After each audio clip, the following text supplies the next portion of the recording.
Ever just want to run the whole damn show in a game? Like, you ain't just some grunt, you're the villain and causing all the chaos like a boss, and the one who enemy fears the most? Well, this video is for you. So let's talk about them. Prototype 1 and 2.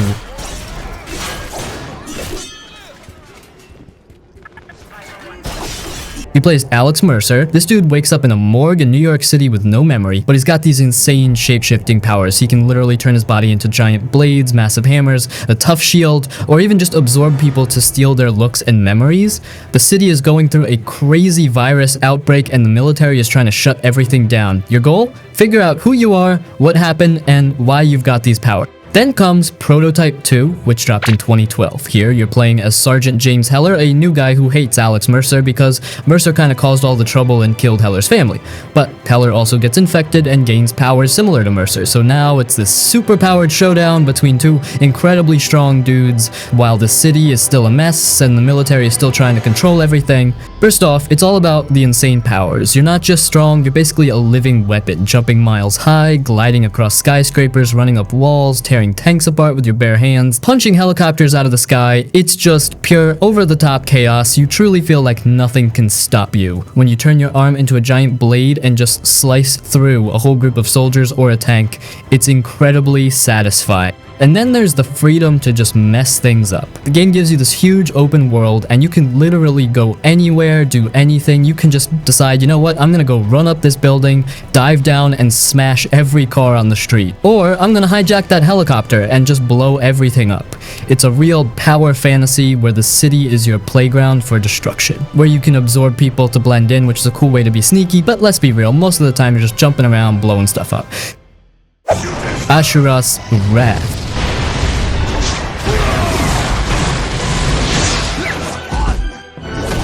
So you play as Asura, who's basically this god-like general, but he gets totally screwed over. His fellow gods betray him, kill his wife, kidnap his daughter, and then kick him out of heaven. Rude, right?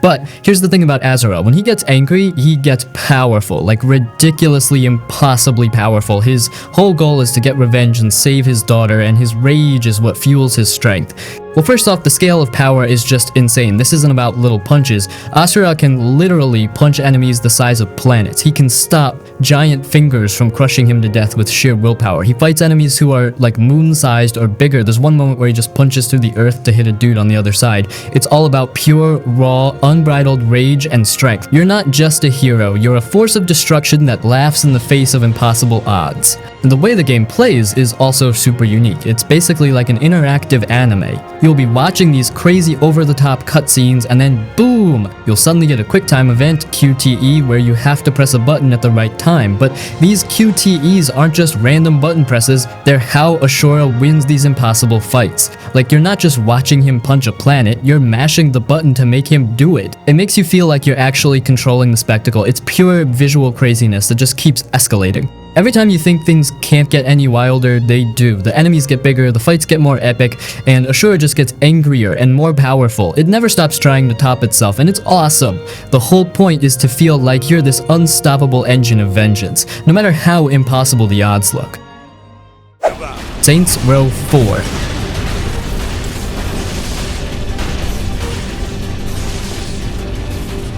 So here's the deal. You know how in the Saints Row games you're usually the leader of this gang, the 3rd Street Saints? Well, by Saints Row 4, you're not just a gang leader anymore. You're the actual president of the United States. Yeah, seriously. So you're already like the biggest boss on Earth. But then aliens invade and zap you into this virtual reality simulation of your old city, Steelport. And in this simulation, that's where you get all the superpowers. First off, it's all about the insane superpowers they give you. Forget driving cars. You'll be super speeding across the city faster than any car, probably even faster than a jet. You can super jump over skyscrapers in a single bound, then glide from one end of the map to the other. And that's just the movement. You also get telekinesis, picking up cars and throwing them with your mind, ice blasts, fire blasts, stomp attacks, you name it. You are literally a superhero, but with all the attitude and humor of a Saints Row character. When you're just zooming around, freezing aliens, and then smashing them with a super punch, it's just pure, ridiculous fun. You're the baddest dude or dudette in the whole virtual world. Because you're in a simulation, the game just goes absolutely bonkers with no rules. You're fighting aliens, but you're also doing wacky challenges with your powers, trying to break the simulation. It's an open world where the main goal is just to cause as much hilarious chaos as possible. You are absolutely dominating the city, and nothing the aliens or the virtual cops can do is gonna stop you. Wolverine X-Men Origins game.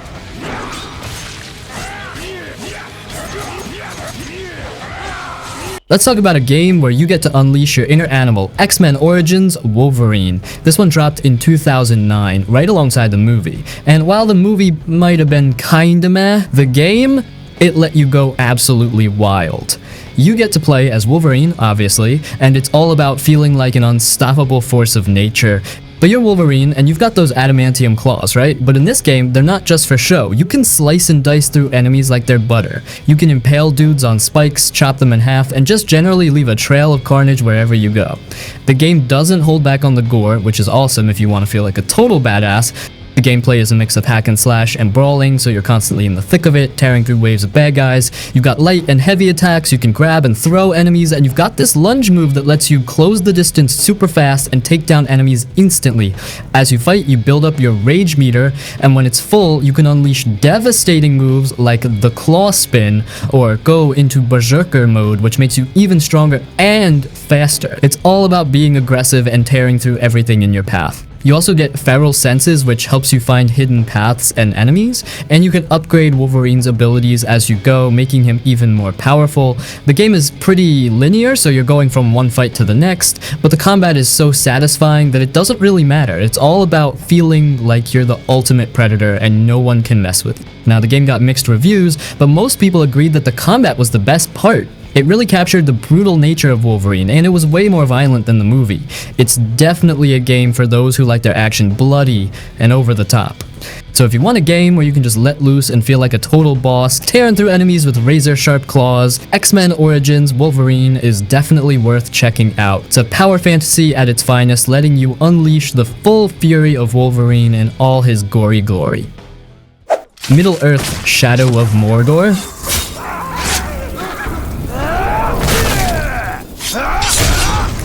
For the next one, where you are the boss, we have to talk about Middle-earth Shadow of Mordor. This game came out in 2014, and it's set in the Lord of the Rings universe, but like a much darker, grittier version of it. You play it from a third-person view, and man, it just makes you feel incredibly powerful. So here's the deal, you play as Talion, who's this ranger, but he gets totally messed up, killed by Sauron's forces, and then he comes back to life kind of fused with the ghost of an elf lord named Celebrimbor. This gives you these crazy awesome wraith powers on top of your already sick sword skills. Your whole mission? Get revenge on the guys who ruined your life and figure out what's up with this ghost dude. The Nemesis system, man, this is the secret sauce. So you're fighting Sauron's army, right? And it's full of these nasty Uruk captains and war chiefs, but here's the kicker. If one of them kills you, they remember it. They'll get promoted, they'll get stronger, they'll even make fun of you when you meet them again, and if you run away, they'll remember that too. It makes every single bad guy commander feel like a personal rival. Will hunt them down, exploit their weaknesses, and just generally mess up their whole army structure. It's like playing chess with a bunch of loud, ugly, memorable monsters. And then you get this super wild power called branding. You can literally mind control Uruks. You drain their life force and then bam, they're your loyal follower. You can turn them into spies, make them fight their own buddies, or even have them betray their boss in a big fight. This is the ultimate boss move, not just beating your enemies, but turning them into your own personal army. You're not just killing guys, you're taking over Sauron's whole organization from the inside out. The combat itself is also super smooth and satisfying. It's kind of like the Batman Arkham games, where you're chaining together attacks, countering baddies, and doing these awesome execution moves. You feel like a total whirlwind of death, even when you're surrounded by dozens of Uruks. Plus, your wraith powers let you teleport, drain enemies for health, or snipe them with a ghostly bow. It just adds to that feeling of being completely unstoppable. The Darkness 2.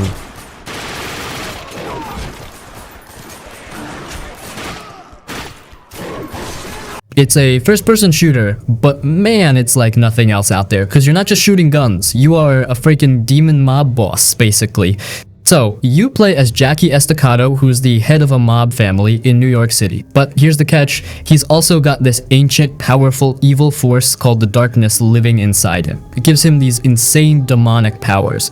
In the first game, he tried to control it, but in the Darkness 2, it's kind of bursting out because some other shady groups are trying to steal it from him. So yeah, you're a mob boss dealing with demonic powers and a war over them. Wild, right? And you're not just holding 2 guns, which is already pretty cool, you've also got these 2 giant demonic tendrils that pop out of your shoulders, so you can literally shoot a guy with one hand, rip a car door off with the other tendril to use as a shield, and then use the other tendril to impale a different dude on a parking meter.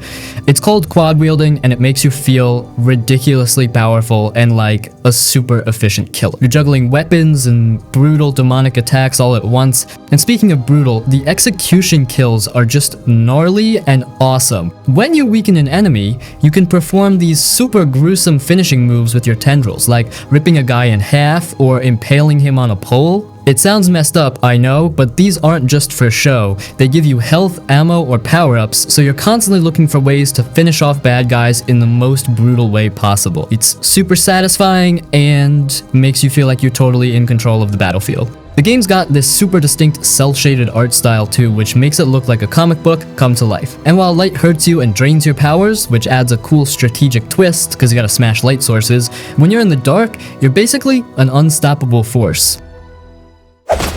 Destroy all humans.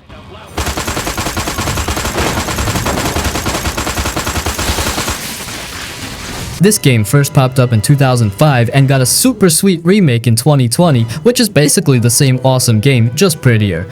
This ain't your usual hero story, it's all about being the bad guy, the alien invader, and just causing hilarious chaos.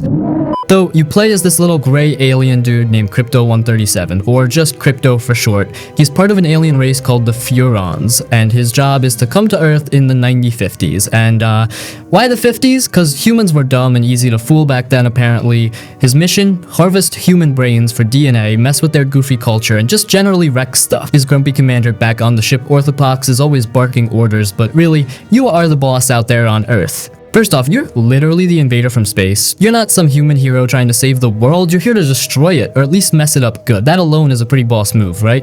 Instead of being scared of aliens, you are the alien everyone's freaking out about. Then, you've got this incredible arsenal of alien powers and gadgets. You can run around on foot, but your main thing is your psychic powers. You can pick up humans, cows, cars, whatever, with your mind and just chuck them around like toys. Even better, you can transmogrify stuff, basically turn humans and objects into ammo for your weapons. Talk about efficiency. You can also read people's minds, which gives you these hilarious, goofy thoughts about 5D's life. And even body snatch people, so you can walk around as a human and infiltrate military bases or tiny towns. It's awesome to mess with people from the inside. And get this, you've got your very own flying saucer. Yeah, a real UFO. You can fly around, abduct cattle, zap buildings with your disintegrator ray, or just blow up entire towns and military bases with your crazy alien bombs. When you're flying around in your saucer, vaporizing everything below you, you truly feel like an unstoppable alien overlord. It's like playing Grand Theft Auto, but you're an alien and your car is a spaceship that shoots death rays. The Doom series.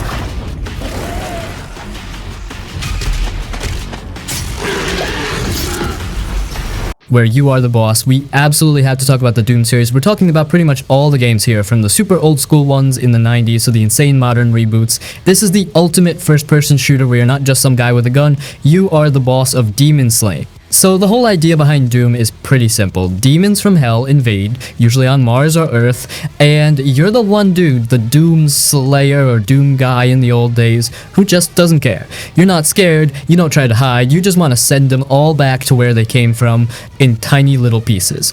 You're basically a one-man army, and every demon you meet is just another target. Well, it's all about unrelenting power, right from the jump. You don't get weak guns, you get a freaking shotgun that feels like a cannon, a super shotgun that literally rips demons in half, a chainsaw that chews through anything, and the famous BFG. Don't ask what it stands for, you know. Every weapon feels like it's designed to make you feel like a god. You're not outrunning demons, they're trying to outrun you. Especially in the newer Doom games like 2016 and Eternal, the whole combat system is designed to make you play super aggressively. It's called push forward combat. Instead of hiding behind cover and waiting for health to regenerate, you actually get health and ammo by fighting demons. So if you're low on health, what do? You don't retreat, you go forward, chainsaw a demon in half for ammo, or do one of those super brutal glory kills on a stunned enemy for health. It's like the game forces you to be the boss, constantly rushing into the action. And those glory kills, man, they're just amazing. You punch demons' faces in, rip their horns off, stomp their heads into goo. It's incredibly satisfying and super gory, which just adds to that feeling of absolute domination. You're literally ripping and tearing through Hell's forces. Plus, the music, oh my god, the music in Doom is just pure heavy metal adrenaline. It pumps you up so much that you feel totally invincible. You just want to smash everything while those sick riffs are blasting.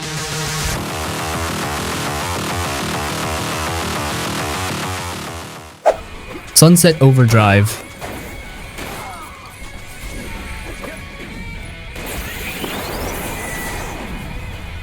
This bad boy came out in 2014, originally for the Xbox One, but then it hit PC too.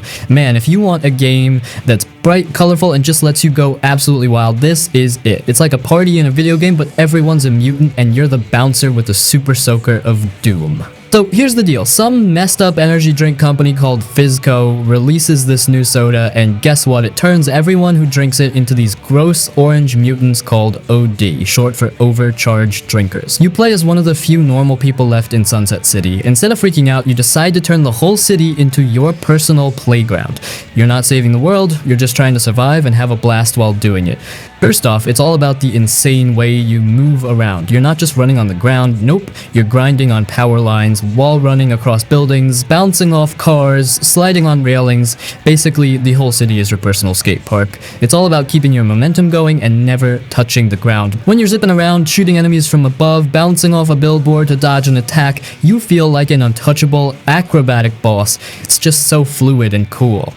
Then you've got these ridiculous over-the-top weapons. Forget normal guns, you've got stuff like the hairspray bomb, which lobs explosive hairspray, or the teddy bear launcher, which shoots explosive teddy bears strapped with dynamite. There's even a gun that shoots vinyl records. These aren't just for show, they're designed to explode, freeze, or just generally mess up huge groups of enemies in the most hilarious ways.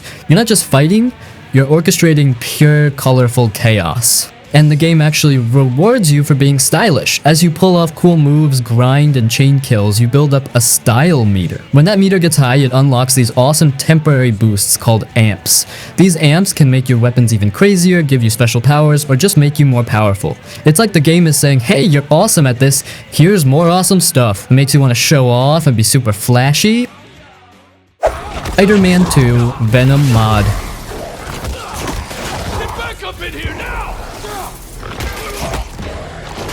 Okay, the number one reason is absolutely playing as Venom. When that happens in the story, it's just pure power. Venom doesn't web swing gracefully like Spidey. He leaps huge distances, uses those giant tendrils to dash through the air, and just smashes through anything in his way. His combat is so brutal and satisfying. It's this incredible feeling of being a force of nature, completely unstoppable. You're not just a hero. You're the terrifying, powerful monster that even other monsters fear. That's a boss move right there. Now, yeah, I know, in the whole story we only get to play as Venom for a few minutes, but if you are on PC, you can just simply get the Venom free roam mods and enjoy the beastly powers. Also, let's not discredit the main guys though. Even before you're fully Venom, when Peter gets the black symbiote suit, he feels way more powerful than regular Spidey. His attacks are more aggressive, he's got those cool tendril powers for combat, and he just hits harder. It's like a sneak peek at the bigger boss power coming with Venom. The game also lets you instantly switch between Peter and Miles whenever you want in the open world, which is super slick. It just adds to that feeling of being in total control, having two awesome heroes ready to jump into action. And the web swinging, it's even better than before with those new web wings letting you glide across huge parts of the city. You own that airspace. The Saboteur.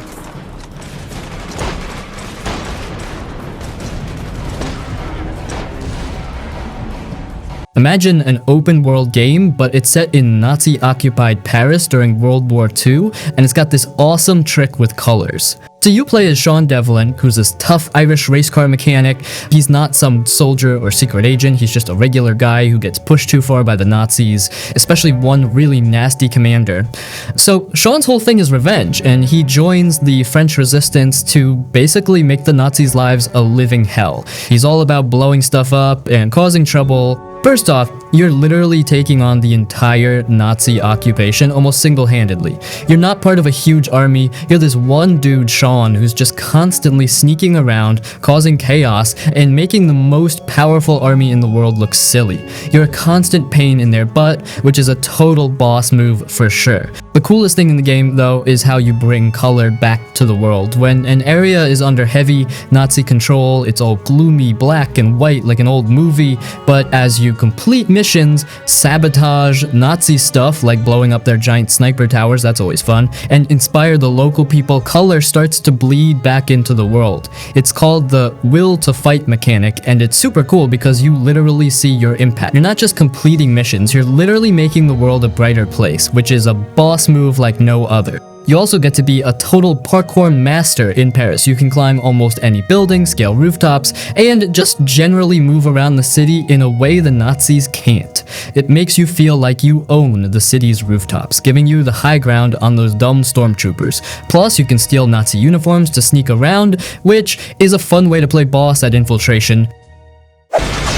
Metal Gear Rising: Revengeance.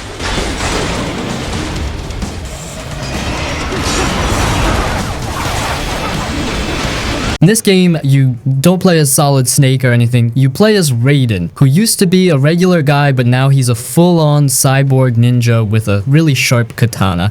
He's working for a private military company, but things go sideways and he ends up fighting a bunch of other crazy cyborgs and superpowered dudes. His whole thing is basically cutting through anything that gets in his way. Okay, the number one reason, the absolute coolest thing, is Blade Mode. Dude, this isn't just about swinging your sword around. When you go into Blade Mode, everything slows down and you can literally slice enemies into hundreds of tiny pieces with extreme precision. You can chop off a guy's arm, cut his leg off, or even pinpoint exactly where you want to slice him. Need a dude's spine for health? Just aim and slice it right out. Need his fuel cell? Chop it out. It's so incredibly satisfying and makes you feel like the ultimate surgical assassin.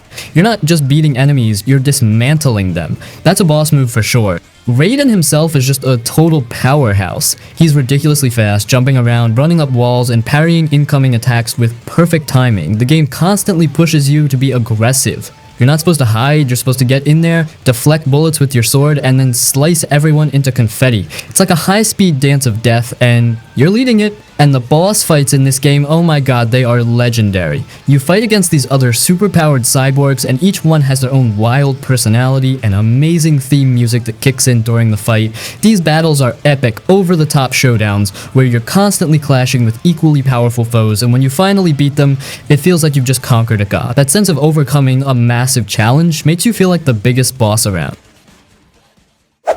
Hitman, if you play like a psycho.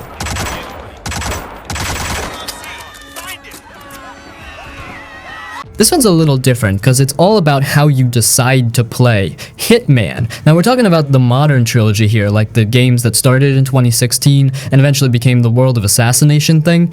You're Agent 47, this super famous, bald assassin. Normally, Hitman is all about being a ghost, sneaking around, blending in, making accidents look like accidents, being super quiet. That's how the game wants you to play. But you mentioned if you play like a psycho, and dude, that's where the boss feeling really kicks in. So you're Agent 47, and your mission is usually to take out some bad guys in these huge fancy locations, like a fashion show in Paris, a rich person's mansion in Italy, or a bustling market in Marrakesh. You've got tons of ways to get the job done quietly. Whoa. Well, because Agent 47, even without all the stealth, is an absolute beast. He's a trained killer, lethal with a gun, a knife, a wrench, or even just his bare hands.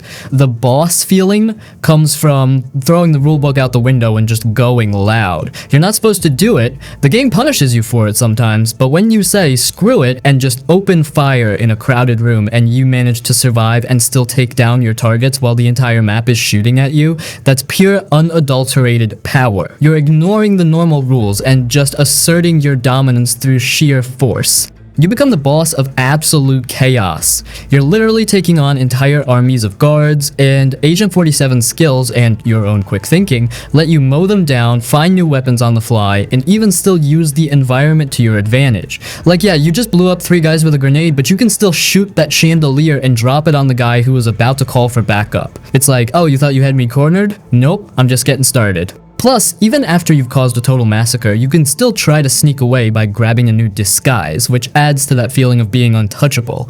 You're the master of the situation, even when it's totally gone off the rails. It's the ultimate fantasy of knowing you're so good, you don't have to play by the rules. Star Wars: The Force Unleashed.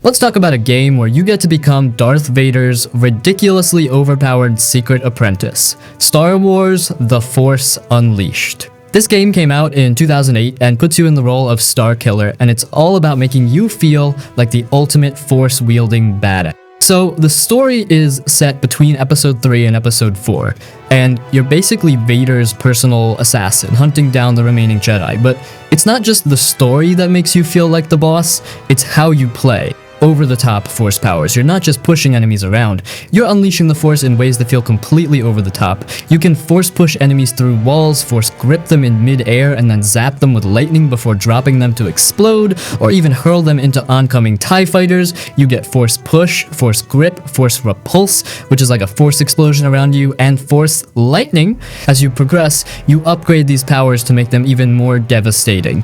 Also, the game uses fancy physics to make the world react to your powers. Wood breaks, glass shatters, and everything reacts realistically to the Force. This means you can rip apart the environment and use it as a weapon, throw a support beam at a group of stormtroopers, or send them flying off a ledge with a well-aimed Force push. As you have lightsaber combos. You're not just limited to the Force, you also wield a lightsaber, and you can unlock new combos to slice through enemies with style. Combine lightsaber attacks with your Force powers for even more destructive results. The Scorn.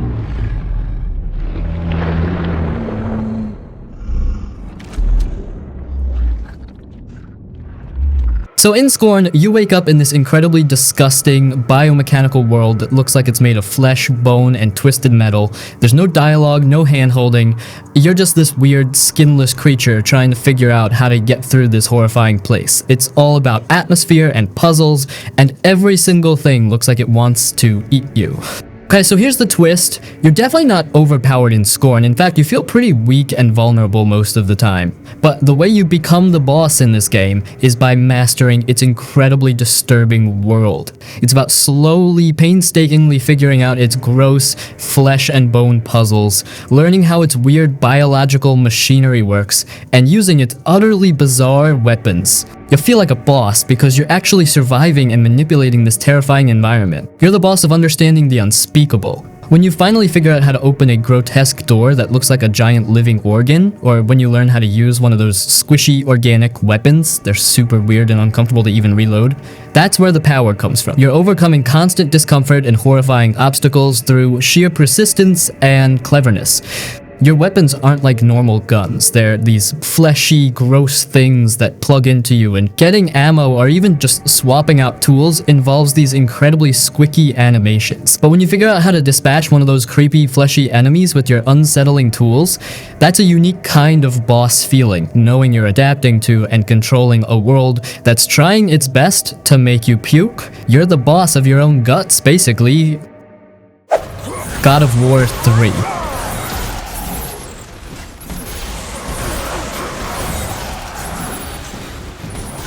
This absolute monster of a game came out in 2010 on the PlayStation 3, and later got a remaster for the PS4. So in God of War 3, you're Kratos, and you're not just mad, you're furious. You've already messed up a lot of Greek gods in the past games, but now you're going straight for the top, trying to take down Zeus and all the other Olympians who've made your life a living hell. You start the game literally climbing up a giant titan to get to Olympus, and it just gets crazier from there. Dude, it's all about the sheer scale of destruction. Kratos isn't fighting regular bad guys, he's fighting gods. He's fighting titans the size of mountains. You're literally clambering over the bodies of colossal beings while you're battling other monsters. When you take on someone like Poseidon or Hades, it's not just a fight. It's a spectacle of raw, brutal power where you are clearly in charge. You're not just beating them, you're dismantling them in the most incredibly violent, over-the-top ways possible. The combat is pure, unadulterated rage. Kratos is ridiculously strong, and his iconic Blades of Chaos, those chains with blades on the end, just tear through hordes of enemies like butter. You're constantly chaining together these brutal combos, and when an enemy or even a god is weakened, you get to unleash these incredible, gruesome finishing moves. You're ripping off heads, tearing limbs, gouging out eyes. It's super violent, but it makes you feel so incredibly dominant. You're not just winning, you're erasing your enemies from existence. And you also get to use the powers and weapons of the gods you defeat, which only makes you even more powerful. Like you take Hades' claws and use them to rip other dudes apart, or grab Hermes' boots to run super fast. You're constantly collecting more tools of destruction, making you an even bigger threat. The whole game is just a cinematic roller coaster of violence. Every battle, every brutal finishing move is presented in this super dramatic way that just amplifies how much of a force Kratos is. He doesn't beg, he doesn't compromise, he just destroys. And as the player, you embody that pure, unstoppable rage. The control.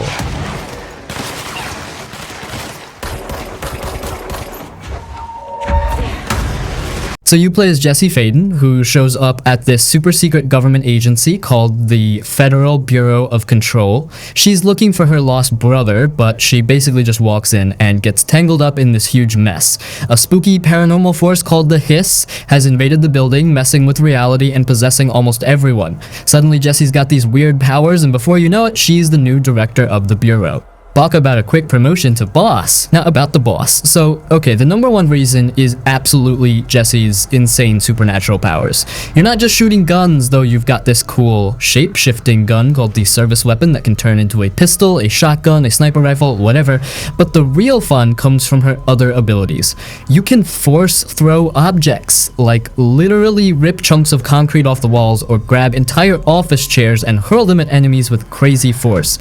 That's called launch, and it feels so good to just pelt bad guys with office furniture. Then you get to levitate. You can float above the battlefield, dodging enemy fire and raining down destruction from above. You also get a shield made of debris, an evade move that lets you zip around super fast, and later, you can even mind control enemies to fight for you. So you're not just fighting, you're telekinetically slamming dudes, floating around, and making enemies shoot each other. You are absolutely dominating the whole battlefield. The game's environments are designed to be super destructible, which totally amps up the boss feeling. When you throw something, it smashes into 1,000 pieces, walls break, furniture explodes.